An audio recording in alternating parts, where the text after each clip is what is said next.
নাম হরিমোহন রায়, বাংলাদেশ পূজা উদযাপন ফন্ড রানীশঙ্কল উপজেলার সাধারণ সম্পাদক। আমি আসছি পরিদর্শনে বগুলাডাঙ্গি হাট শারদীয় দুর্গা মণ্ডপে।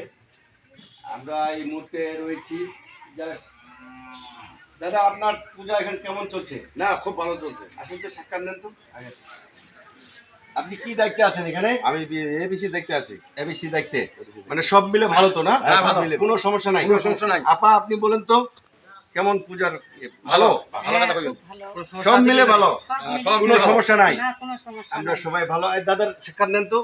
দাদা, হ্যাঁ, পূজার কেমন কার্যক্রম? খুব ভালো, খুব ভালো, শান্তি শৃঙ্খলা, কোনো সমস্যা কোনো নাই? সমস্যা নাই। আচ্ছা, আপনি কি এইখানকার? আমি বগুড়াডাঙ্গি মন্দিরের সদস্য একজন এশিয়ার পদে আছি। এখানকার আমাদের পরিবেশ সব মিলে ভালো? সম্পূর্ণ ভালো আছে। আচ্ছা, ঠিক আছে, আমরা চাচ্ছি যে ভালো থাক। আমাদের যে রানীশঙ্কল উপজেলায় ৫৫টা মণ্ডপ রয়েছে, তারা যেন আমরা সবাই মিলে সুন্দর পরিবেশে আমরা যেন একটা সুন্দর পূজা, দুর্গা পূজার উপলক্ষে আমরা যেন উপহার দিতে পারি। সবাইকে ধন্যবাদ। ওকে।